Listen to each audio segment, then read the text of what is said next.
Bismillahir Rahmanir Rahim. Alhamdulillahi Rabbil Alameen.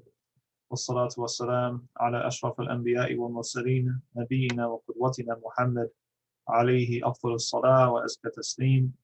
اللهم علمنا بما ينفعنا وانفعنا بما علمتنا وزدنا علما يا رب العالمين. Last time, talking about Allah's names and attributes and discussing in particular Allah's names Allah and Al-Ilah, we talked about a concept called Uluhiyya, which is derived from Allah's name Al-Ilah. This concept of absolute divinity, of primary divinity, basically qualities which necessitate worship, qualities that demand and command obedience. And how, if you look into the Quran, especially the arguments that Allah subhanahu wa ta'ala uses against idolaters of every different generation, Allah uses arguments and appeals to people's reason and kind of reveals that there are certain criteria that we have to look for if we are interested in identifying what is a true God and what's not. What is an entity that is worthy of worship, that is truly divine, and what entities fall short of that standard. And so, depending on the chapter and the story and the context, Allah mentions many of them. One of them being dominion, right? You'll find a long string of questions at the end of Surah At-Tur, where Allah is kind of provoking the idolaters with these rhetorical questions, asking them if they can meet certain criteria, and implying that the fact that they can't meet these criteria exactly establishes their lack of a right to anything even close to divinity or the right to be worshipped. So one of those things is dominion. And by dominion, we mean both ownership and control over the creation, right? This is also something seen in the story of Ibrahim alayhi salam, when he first says to Nimrud, he says, my Lord is the one who grants life and grants death. And then Nimrud responds, this is in Surah Al-Baqarah, he responds, oh yeah, I can grant life and grant death. And so Ibrahim responds back, he says, okay, well, my God can cause the sun to rise from the west and set in the east.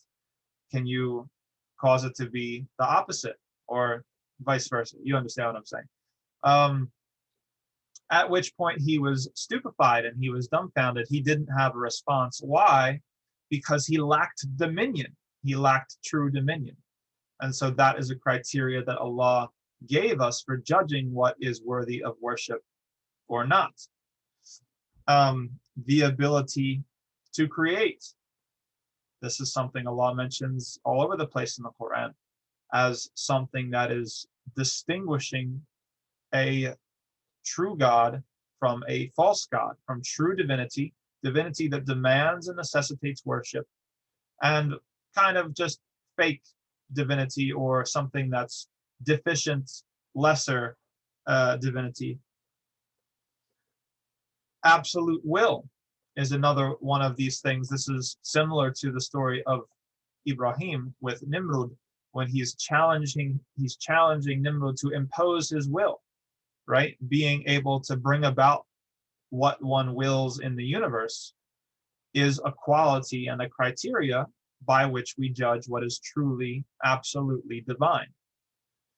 And anything that's not able to impose its will, absolutely, primarily, with no equivocation, with no kind of exceptions, then it's simply not worthy of this title of divinity, and therefore it's not worthy of being worshipped. This is also the argument that Allah uses to prove why there can't be two gods, or two, even if we can as a thought exercise, imagine two omnipotent gods, right?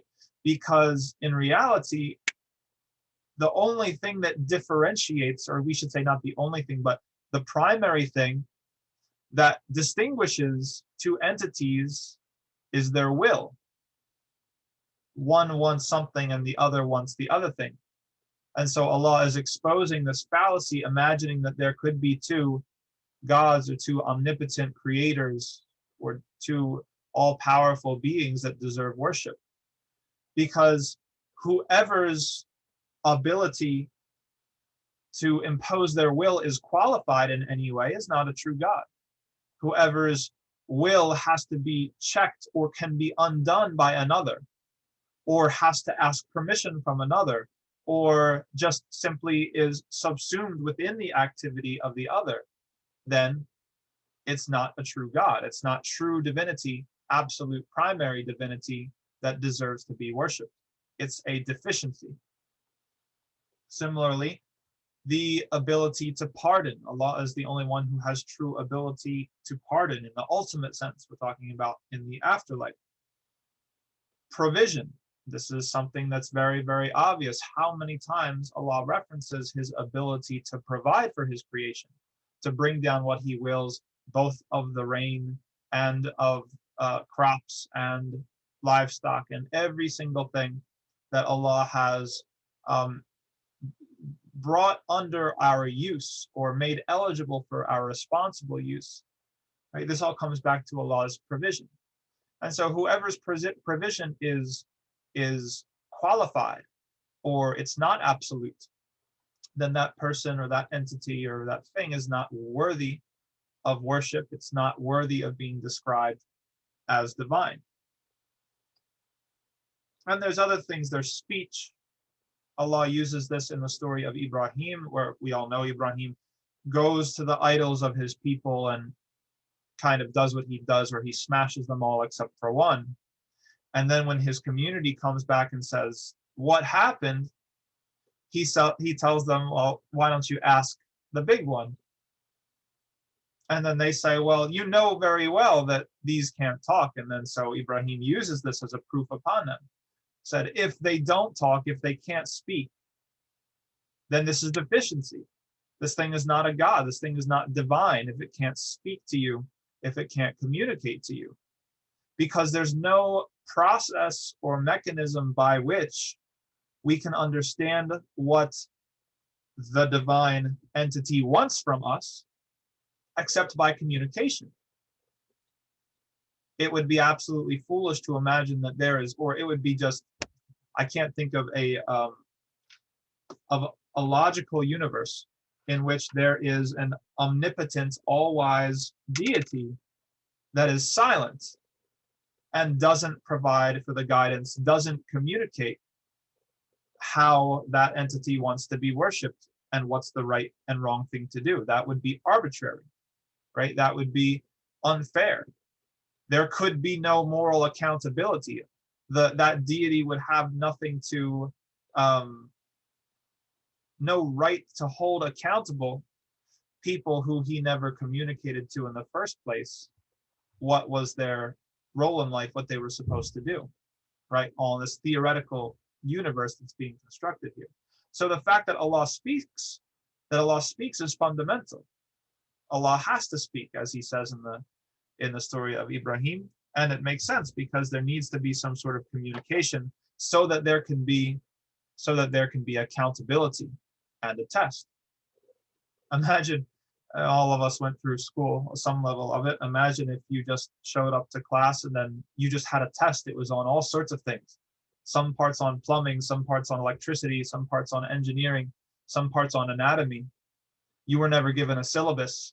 You were never given a test date. You were never given any sort of indication that this test were even going to happen. You know, you could go to the board or you could go to the registrar office and file a complaint, and they would support you because that would be absolutely ludicrous. Knowledge is another criteria that Allah sets out for our ability to judge who is a true God and who is not a true God. what is divine in the absolute sense and what is not divine. Something that has no knowledge of what's going to happen in the future. Someone or something that has no knowledge of what has happened in the past. Something or someone that has deficient knowledge of what's going on now. These are all deficient beings that are dependent upon other than themselves, and so they have no right to be worshipped. And similarly to knowledge is sight and hearing. Any sort of creature, creation, idea, concept, deity, whatever you want to say, that can't see, that can't hear, that can't know, is dumb, literally and figuratively. And so it's categorically ineligible for the description of divinity, and it's categorically ineligible to be worshipped. So we talked about that, and then we drew the eye back to us, and we asked ourselves a question: what is it that we worship? And we mentioned that worship falls into two broad categories, one of them which is kind of easy and obvious, and the other which is a little bit more nuanced.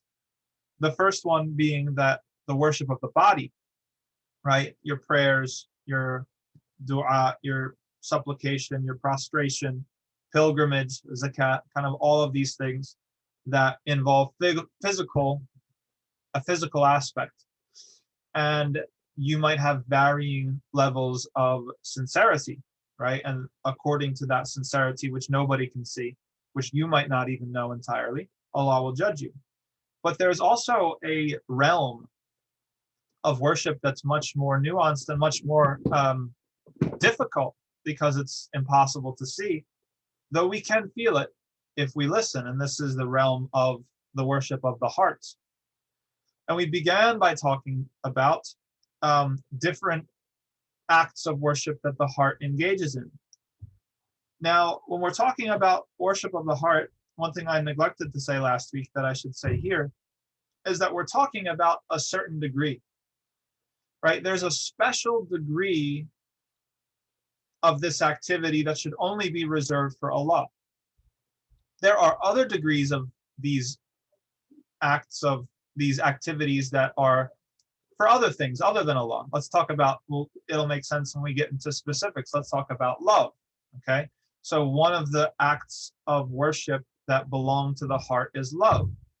No one in their right mind could possibly say, and may Allah reward the person who reminded me of this, because the way I worded it could have been misinterpreted. But nobody in their right mind would say that we're only allowed to love Allah. We're not allowed to love anybody or anything else in this world. That's just not true, right? But what we mean by this is that there's a certain degree of love, maybe even a certain category of love, that is reserved for Allah subhanahu wa ta'ala alone. And this degree, this special reserve of love, is worship, okay?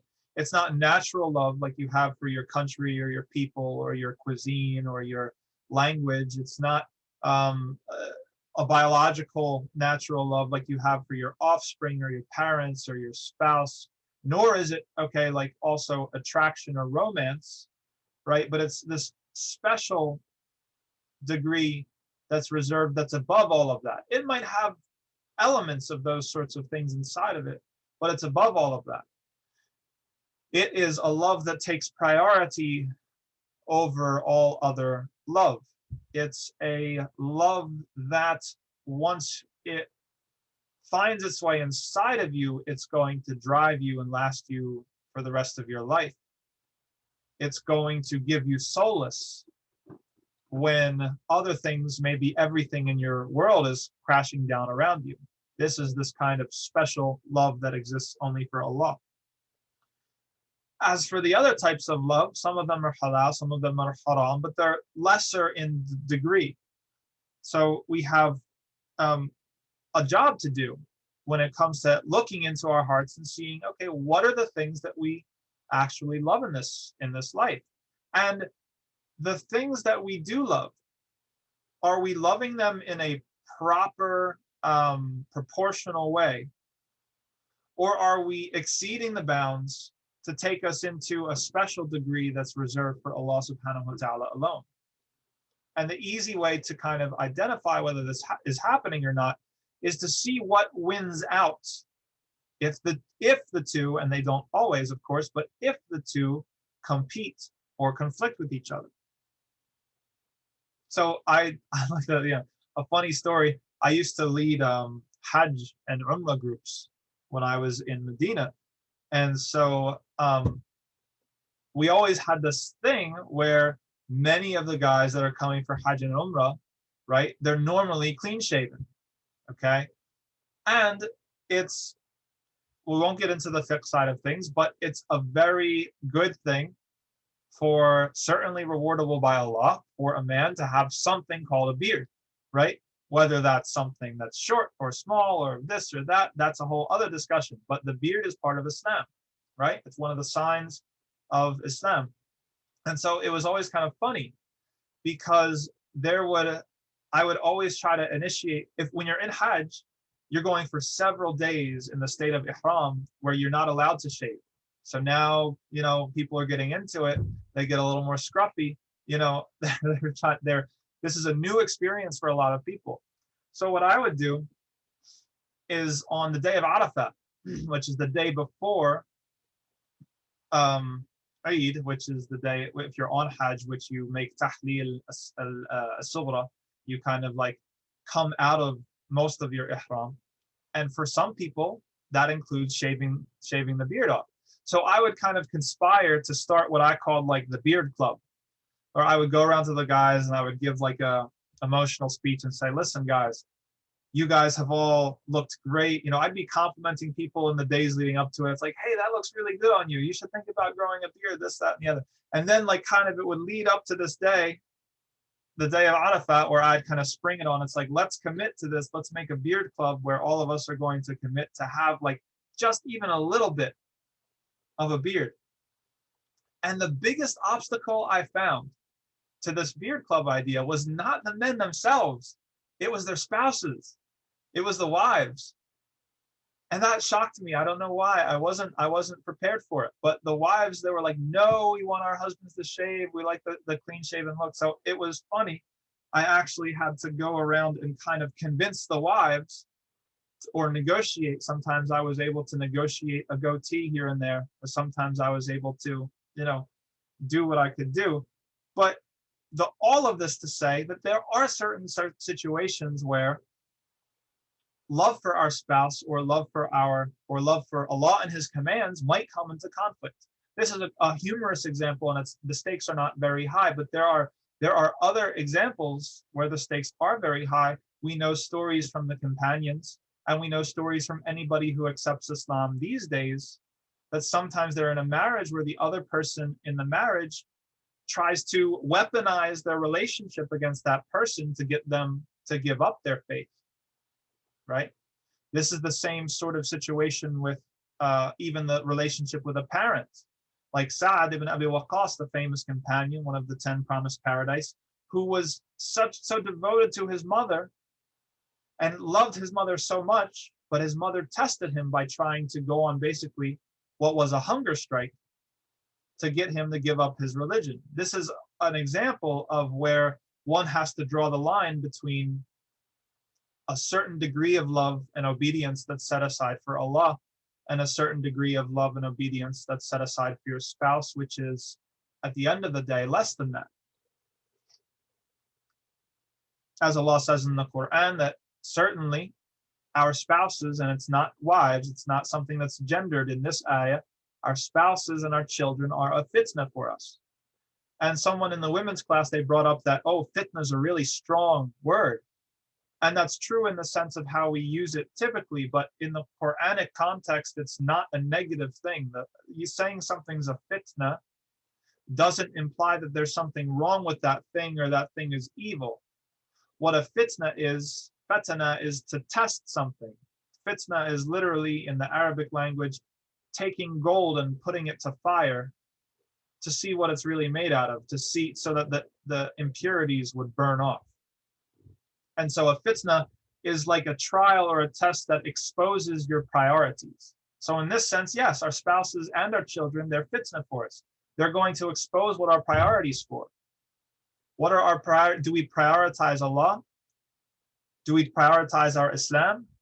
Or are we going to, in the few cases where the two things kind of collide with each other, are we going to prioritize obeying something that our spouse would have us do that's in conflict with our obedience to our Creator? So this should spark a question within us, and that is, do we really love Allah and His Messenger? And the question I'll pose for all of you is, how do you tell? How can you tell if you love someone or not? How can you tell if you love Allah or not? How can you tell if you love the Prophet Muhammad sallallahu alaihi wasallam or not? What are the signs?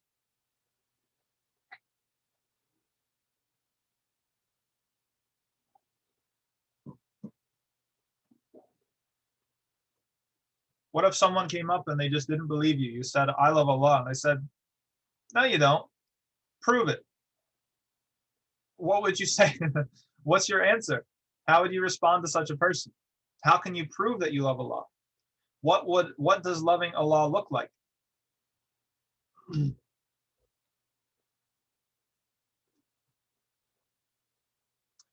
You do things to please Him. Yes. Which necessitates what? How do you know what pleases Him? You feel joy and relief when facing Him. Follow Allah's commands. How do you know what His commands are? It's feeling. Okay, it's a feeling. True. Quran and Sunnah? Yes. For the two responses that said to please Him and to obey or follow His commands, how do you know what those things are in the first place? And even for feeling joy and relief when facing Him, how do you gain that joy and relief? Does it come automatically? Is it given to you in a dream? Is there a pathway that you take so that you can build that joy and relief when you face Allah? And if so, what is that pathway? Oh yeah. Learning. Very good. So Muhammad said learning, yes. Because someone can have a feeling. Yes. Oh, that's right. Someone can have a feeling. I can feel like I love Allah. I can just say on the corners of the streets in Utica, I can go to downtown and say, I love Allah. I can hang a big sign on my chest that says, I love Allah. But if I don't know the first thing about Allah, what's the status of that feeling? Is that feeling a genuine feeling? Is that feeling a authentic feeling? Or is it really just kind of my own delusion? Is it really just kind of my own vanity? Is it possible to love?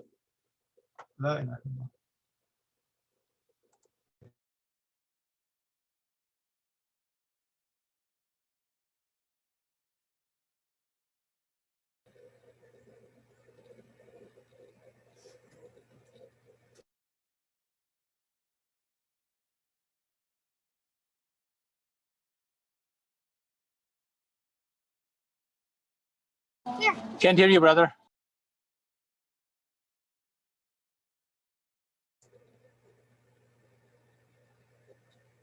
Okay, can you hear me now? Yes. Okay, thank you. Yeah, sorry about that. I don't know what happened. I got booted out. The point, I think, is clear. It's not possible to love Allah truly, to truly love Allah without knowing who Allah is. If we drew an example from this life, it would become clear. Let's say that, imagine you're 18 again, or you're 17 again, and you're just in love with this person, and you're writing poetry and you're like really, really waxing poetic about this person. And then someone stops you and asks you, oh, well, tell me what this person is like. And you can't tell them what that person is like. They ask you, well, tell me what that person what makes them happy, what makes them sad, what makes them angry, what makes them feel good. And you don't have any answers. Is that true love? Can anybody in their right mind call that love? Or is it delusion? Is it really like that person kind of projecting this idea, what they think is that person, or in this case, Allah, and being in love with that? In reality, it's a love, it's an infatuation with someone's own, a figment of your own imagination. That's the height of vanity and delusion. And so knowledge is the antidote to this. Knowledge is the antidote to a vain, narcissistic love. So the more that you know about Allah, who He is, what He does, what He doesn't do, what pleases Him, what doesn't please Him, the more you're building your capacity to love Allah. It's not automatic. It's not that as soon as you know, then it just transfers down to your heart and then you love. No, it's habitual. It takes practice. It takes meditation. It takes embodiment. You have to embody that knowledge. But it has to come through knowledge. Another thing that we could say, the test of how you can prove that you love someone and how you can prove that you love Allah subhanahu wa ta'ala, is sacrifice.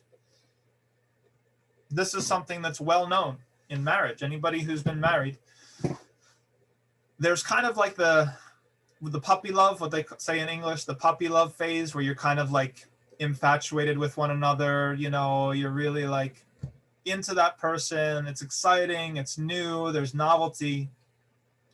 And then in every relationship, there comes struggle, and there comes the first round of conflicts. And everybody kind of has to make a decision at some point with whatever relationship that they're in.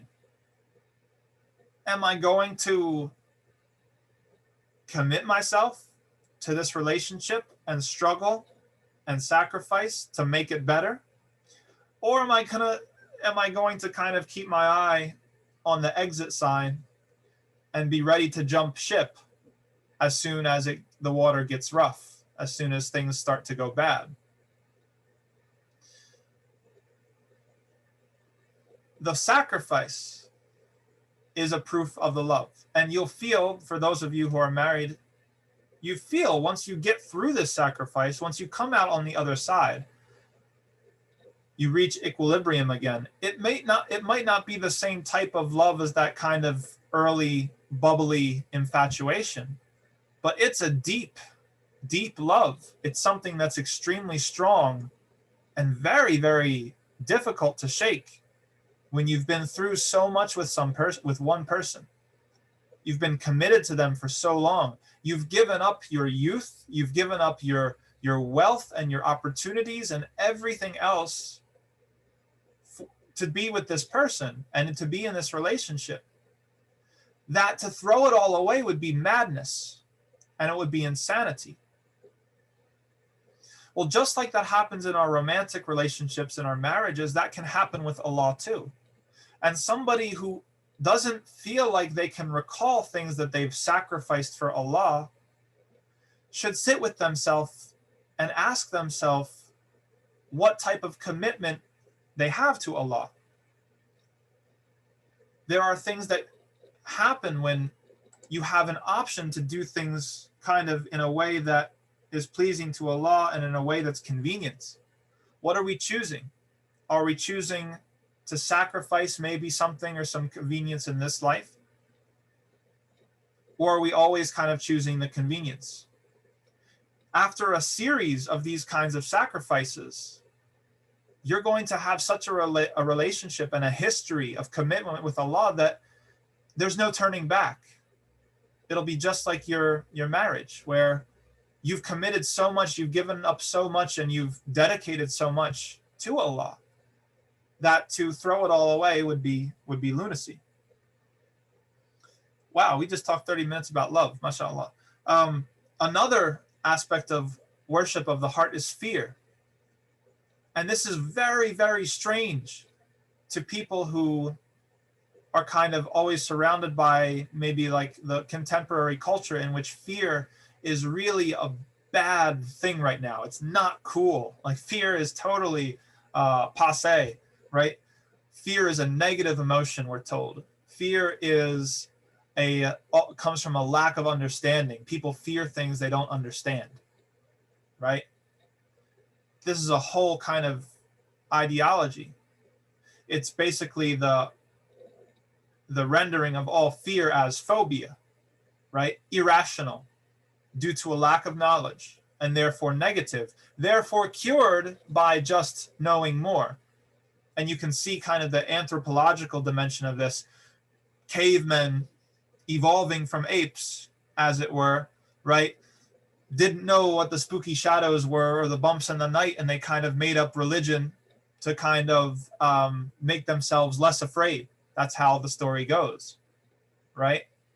And so fear is always this kind of, this kind of negative suppression, oppression, restriction, until it's remedied by actual knowledge, and usually they mean scientific knowledge. Well, in Islam, we have a completely different conception of fear. We don't deny that that kind of fear does exist. Yes, it's true. But that's not all that fear can be. Fear can be righteous. Fear can be based upon knowledge and not due to the absence of knowledge. Just like someone can be afraid of a wild animal, or someone has an experience with a certain place or a certain dangerous situation. You wouldn't say that that person has a phobia. You would say that that person is smart. He's learned from his experience. He knows what to look out for. Well, our fear of Allah is not a phobia. Fear of Allah is not a phobia. It's the second type of fear, a fear that's based out of knowledge, an intelligent fear that's based off of experience. You know that there's going to be a day of judgment. You know that Allah is more powerful and in control, more powerful than anything that you can imagine. You do know that He's merciful and that He loves you, but you know that He will take people to task if they go too far and transgress the bounds. So any fear that you have of Allah that's based in this knowledge is a righteous fear, and it's actually a fear that isn't negative. It's not a hindrance to your life. It's not a hindrance to your liberation or your freedom. It's actually a virtue. It's actually going to do things that are good for you. It's actually going to expand or give you the opportunity to live in tranquility in this life, because you've stayed away from the things that Allah wants you to stay away from, and you're not going to hurt people, and tranquility in the next life when you're rewarded for it. As for fearing other things in the dunya, then these also fall into these two categories. There's a certain degree of fear that should be expected. Natural fear of, again, wild animals, falling from a certain height, right? Contagion, pandemics, these sorts of things, they're natural if they're kept in check in a certain degree. But we need to be careful that the things that we fear never cross over into that preserve of fear, which is really the reserve of Allah subhanahu wa ta'ala alone. That we're not so dominated by our fear that we're now disobeying Allah, or reflecting an attitude of ingratefulness, or reflecting an attitude that demonstrates a misunderstanding of who Allah is in the first place. This is something Allah mentions in Surah Al-Baqarah when He says that the devil threatens you, uses the verb promises, يَعِدُكُمُ الْفَقْرَ. He promises you, or he threatens you with poverty. Right? So how does the devil get people to do things, crazy things, bury their daughters in pre-Islamic Arabia? Through fear. Through fear of what? Through fear of poverty. Oh, if you do this, then you're going to be destitute. You're going to be on the street. You're going to be ruined. You're not going to be able to make ends meet. You're going to be humiliated. And so this type of fear is something that is crossing over where you're demonstrating a misunderstanding or a misapplication of Allah's bounty and Allah's favor and his blessing. And so that's a degree of fear that's gone over too far into Allah's reserve of fear that is reserved for him alone. Similarly, there are other sort of situations with sickness and harm and disease and even violent death. We're Muslims, we live in the West. Somebody could come and shoot up the masjid any day. We don't want that to happen. It's probably not going to happen. But is it a possibility in like a mathematical way? Yes, it's a possibility. But we can't live in such a way that it's demonstrating a misunderstanding of Allah as our protector, Maulana, and Allah as Al-Wadud, who loves us, and all of these other things, Al-Hafiz, the protector, right? We can't betray or lose sight of our understanding of who Allah is and let the fear get out of control and control us. And in this way, much of sin, if not all of sin, is an act of forgetting. It's an act of forgetting Allah's true nature and who Allah is. Usually it's a temporary forgetting, but it can turn into a habit of forgetting, where you regularly forget that Allah is merciful. And so you are afraid that every little thing that is going to come out and grab you and ruin your life. And there's many other examples. But we want to get to the end of this name, inshallah. We only have 2 minutes. So another act of worship from the heart is hope. What we have hope in. And the same thing, there are things that we hope for in this world that are good and pure, but there's a degree of hope that's the preserve of Allah alone, right? We don't depend on our hopes in the same way that we depend on our hopes for the afterlife. We have high expectations of what's going to happen in the afterlife, and we have to temper our expectations for what's going to happen in the dunya.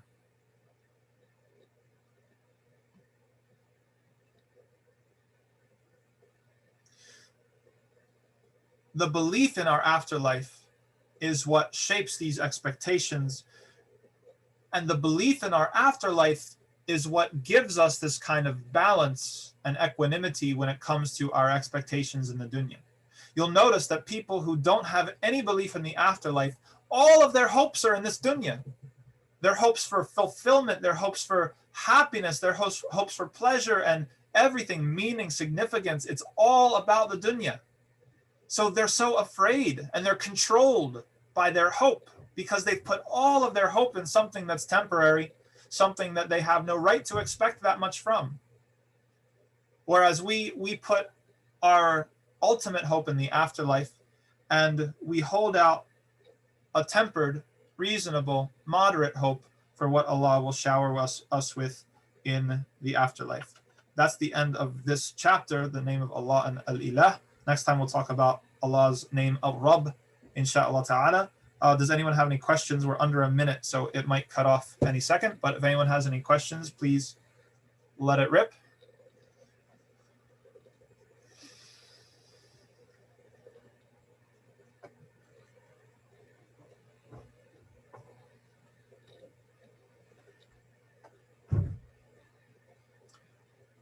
Okay, thank you everyone very much. Alhamdulillah, salatu wassalamu ala rasulillah. Assalamu alaikum wa rahmatullahi wa barakatuh.